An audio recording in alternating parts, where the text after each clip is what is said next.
This is de Garis Essays. That is 2-3 page opinion pieces on topics such as species dominance, the global state, politics, femtotech, religion, society and education. Written by and read aloud by Prof. Dr. Hugo de Garis. This is essay number 39, entitled A Transhumanist Argument for the Existence of Gods. Ben Goertzel interviews Hugo de Garis on his modest hypothesis that God is probably an alien mathematician. Ben.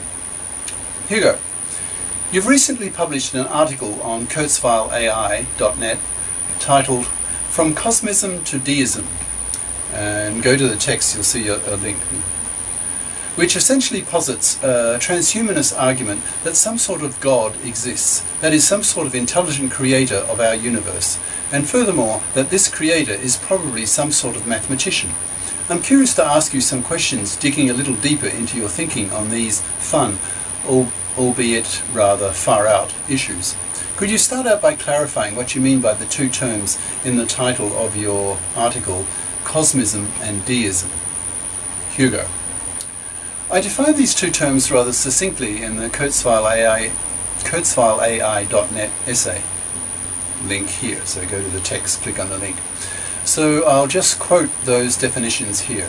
Deism is, quote, the belief that there is a deity, that is, a creator of the universe, a grand designer, a cosmic architect, that conceived and built our universe, end quote. Cosmism is the, quote, ideology in favour of humanity building artilects this century, despite the risk that advanced artilects may decide to wipe out humanity as a pest. Artilects are artificial intellects, that is, godlike massively intelligent machines with intellectual capacities trillions of times above the human level. Deism is to be distinguished from theism, which is the belief in a deity that also cares about the welfare of individual humans. Ben. Previously, you have talked about building gods as the ultimate goal of artificial intelligence technology. So is your basic argument in favour of deism that if we humans can build a god, maybe some other intelligence that came before us also was able to build gods and already did it? Question mark. Hugo. Yes, pretty much. The traditional arguments in favour of a deity, as distinct from a theity, which I find ridiculous, given that last century 200 to 300 million people were killed in the bloodiest century in history, so much for a loving deity, are less strong and persuasive in my view than the artilect as deity argument. The rise of the artilect is based on science, and the extrapolation of artilectual intelligence to trillions of times above the human level seems very plausible this century. If human beings, for example, Prof. Guth, G-U-T-H, at MIT, have theories on how to build baby universes, then perhaps artilects could actually build them, and hence by definition become deities, that is, creator gods. That was the main point of the kurzweileai.net essay. Ben. I see. This is actually very similar to the simulation argument made by Nick Bostrom and others. That since creating computer simulations as complex as our universe is probably possible, the odds seem fairly high that we're actually living in a simulation. But Bostrom focuses on the simulation itself, whereas you seem to focus on the intelligent entity you assume to be the creator of the simulation. And this brings up the question of what intelligence means. What's your working definition of intelligence? Question mark. In other words, how do you define intelligence in a way that applies both to human minds and to the potential super-intelligent universe simulation, creating deity that you hypothesize? Hugo. As a common-sense man-in-the-street definition, I would say, quote, intelligence is the ability to solve problems quickly and well.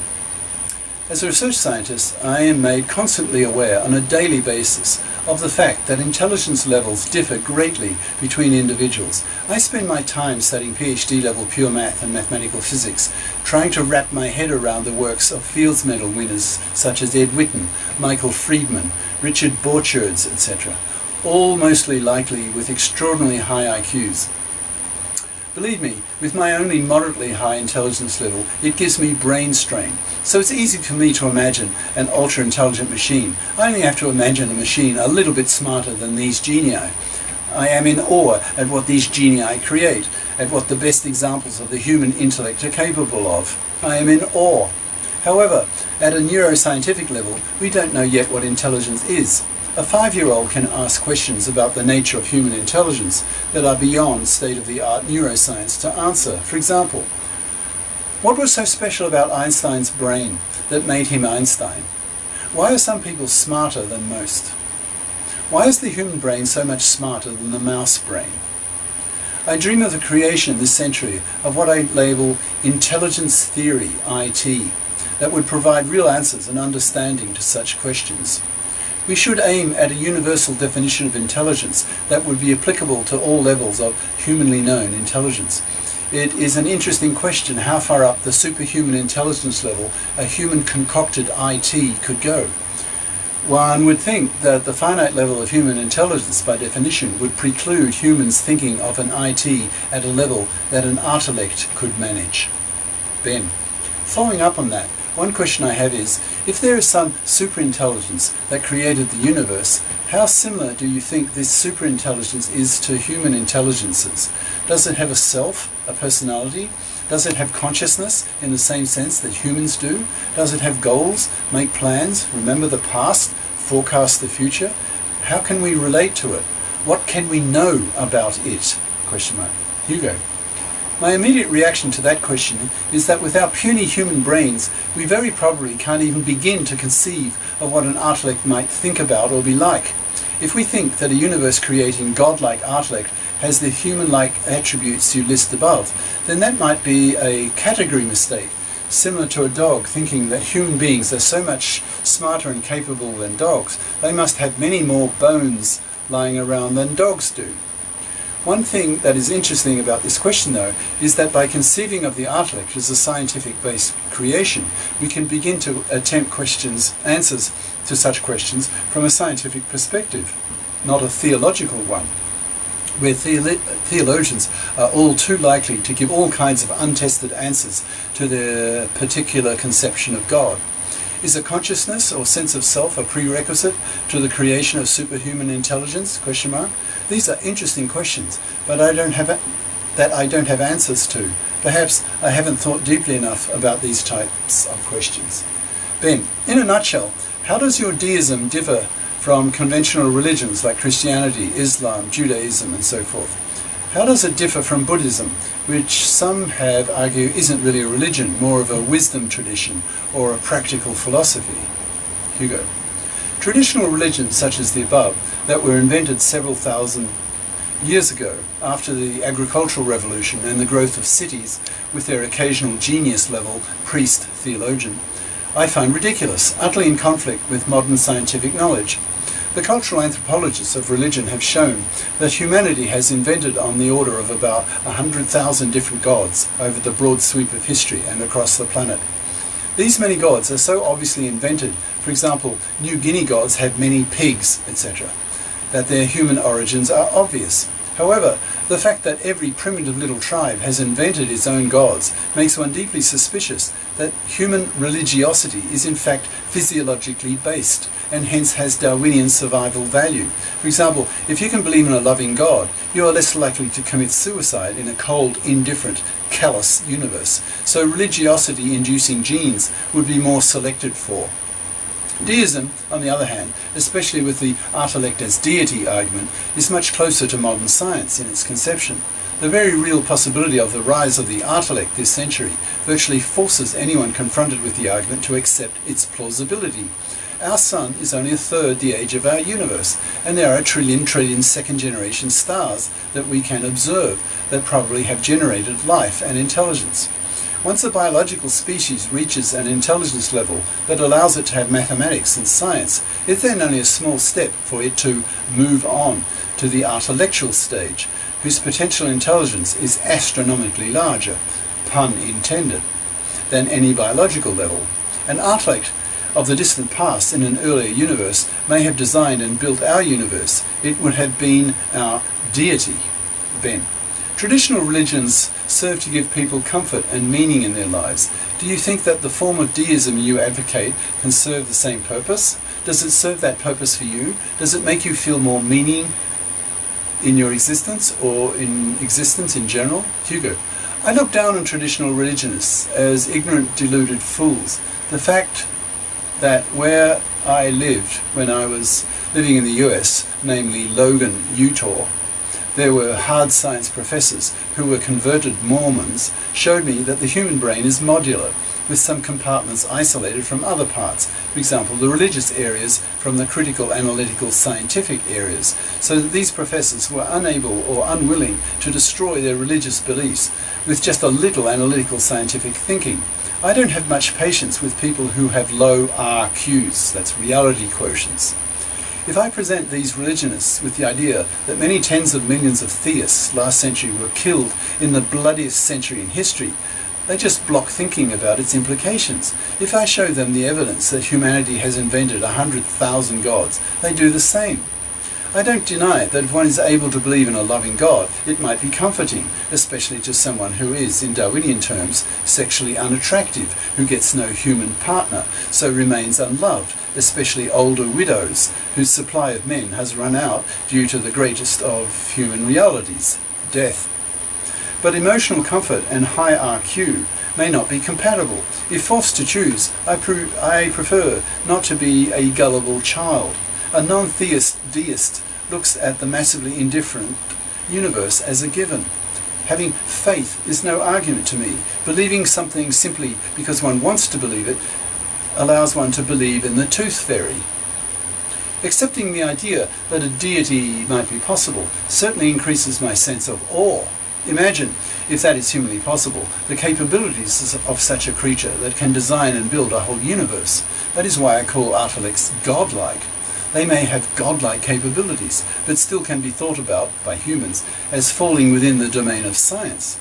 Such a possibility makes me look on existence with a different light. I would then see the universe as having a meaning, that is, the meaning given to it by its intellect creator. Of course, one can then ask, how is the intellect that created our universe itself created? The ultimate causation question simply gets put back a step. The ultimate existential question, where did all these embedded universes come from and why, remains as mysterious as ever. But thinking about what was going on in the head of an intellect deity when it designed our universe with all its wonderful mathematical physical design is fascinating to a scientist. How to design a universe. What a wonderful challenge for science to grapple with this century and beyond.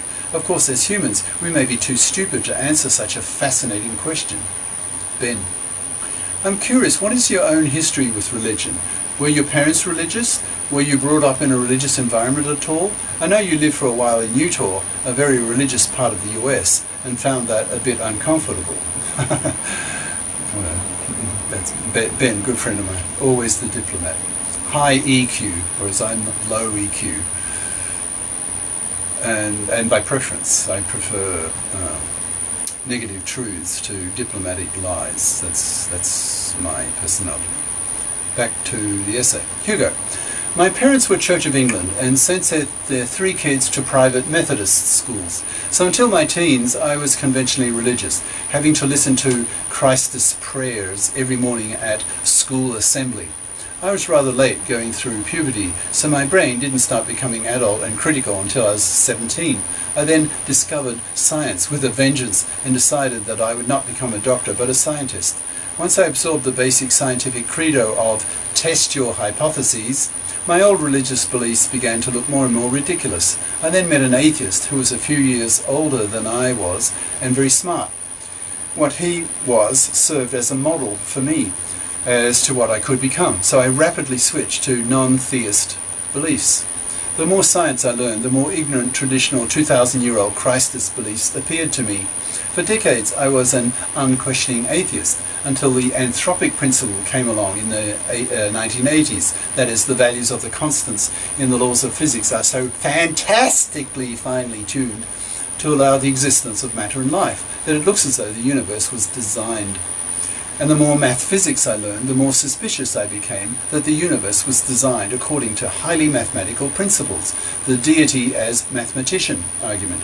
These 2 principles, the anthropic principle and the mathematical principle, feature in the Kurzweil AI.net essay, link here.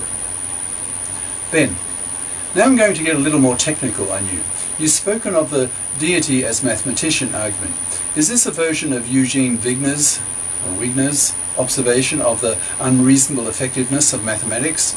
It seems to me that this is an interesting intuitive argument for the existence of some fundamental hidden order in the universe, related to the order we see in mathematics, but not necessarily a strong argument for an actively intelligent deity with its own coherent memory, consciousness, goals, and so forth. Can you explain how the observation of surprising amounts of mathematical structure in the universe suggests the existence of a deity rather than just a subtle hidden order?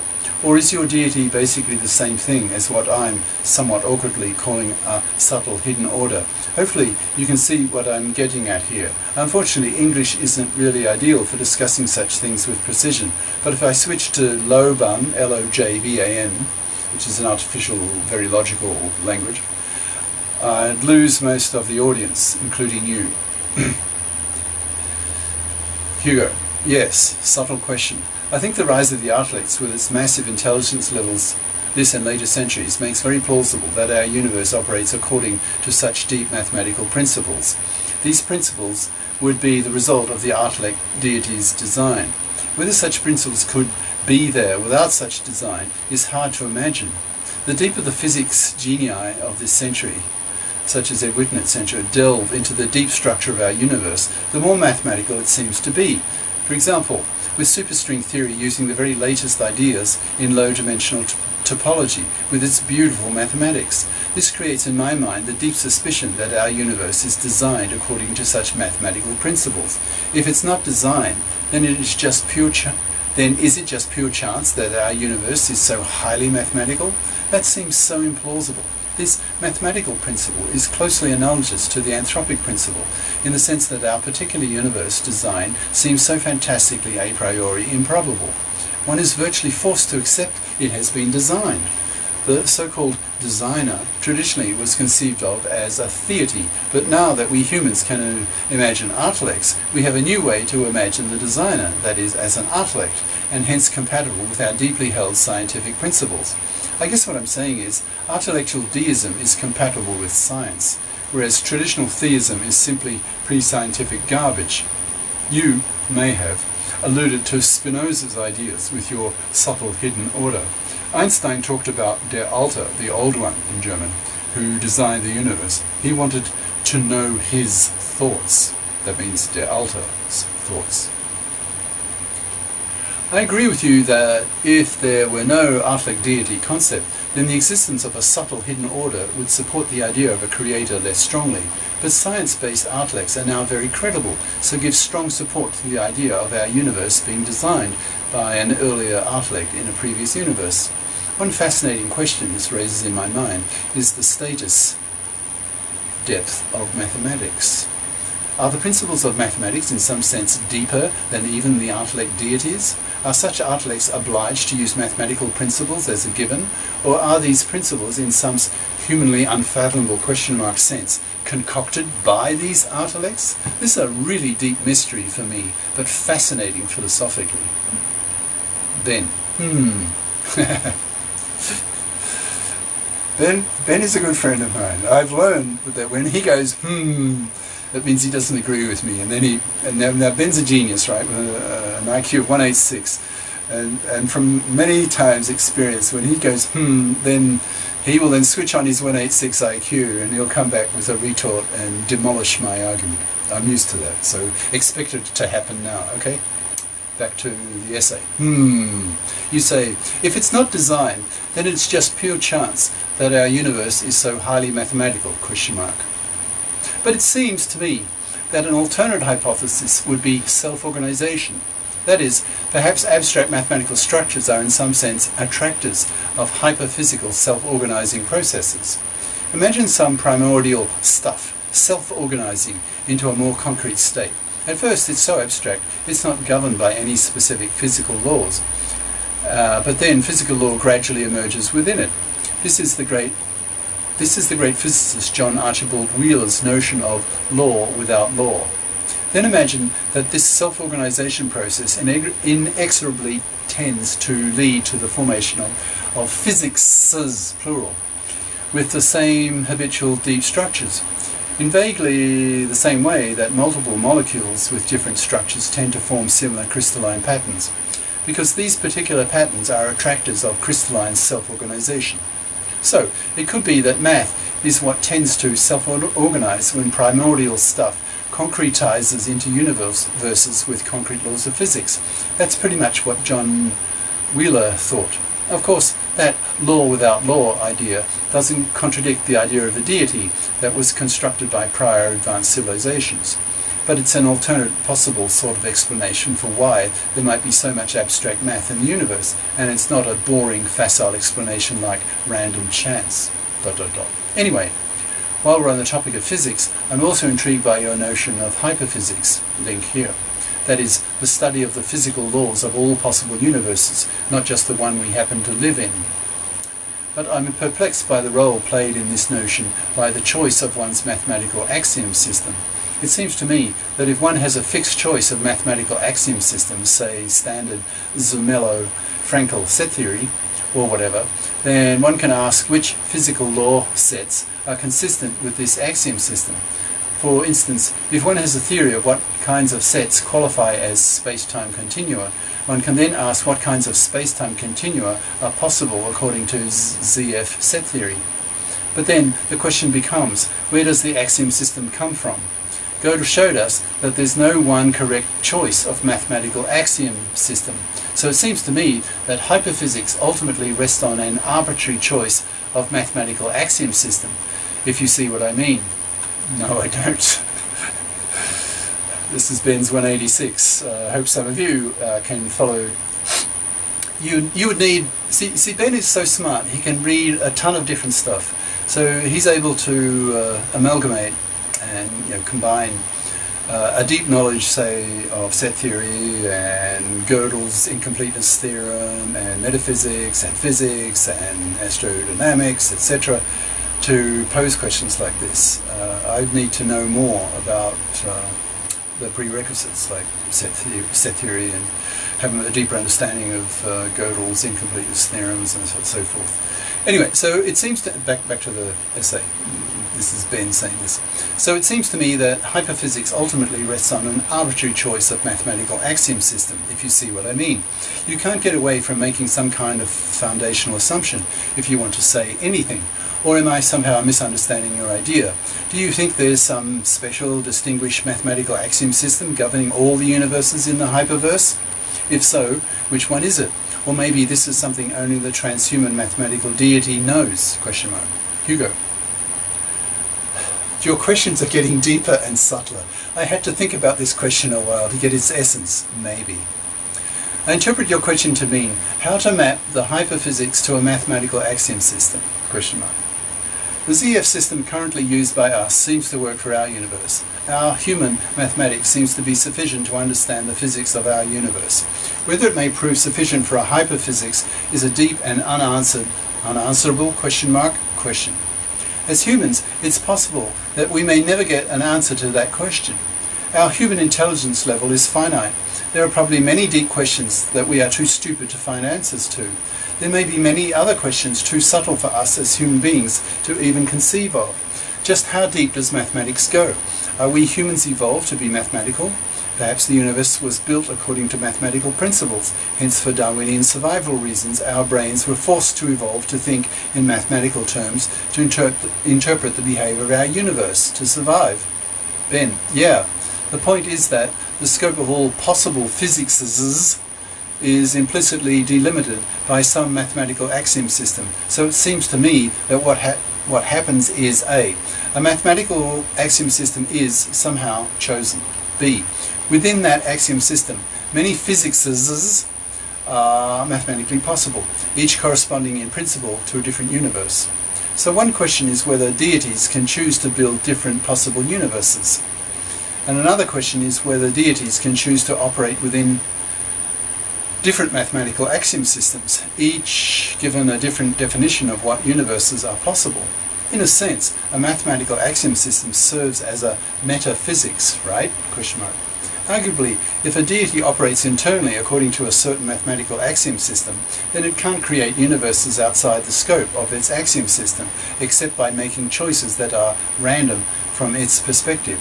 So mathematical axiomatizations might form a constraint even on deities, to the extent these deities are rational in logic. On the other hand, deities might totally transcend our petty human concepts of logics, axioms and laws.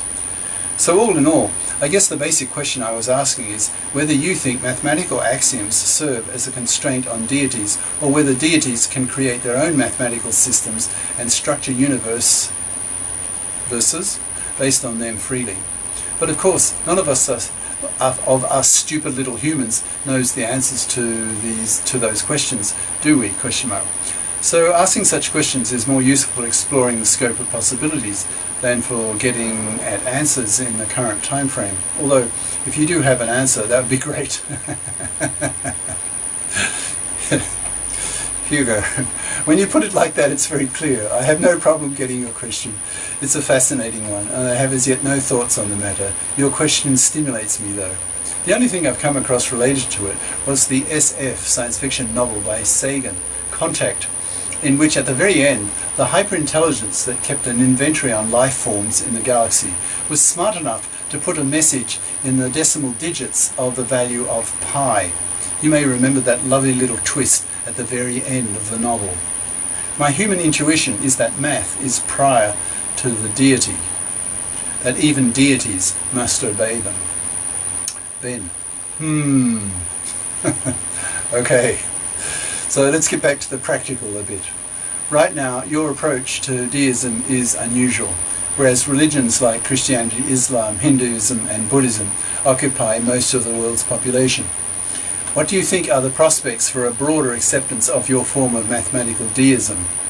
Do you think this will become a common religion among human beings as the singularity gets nearer?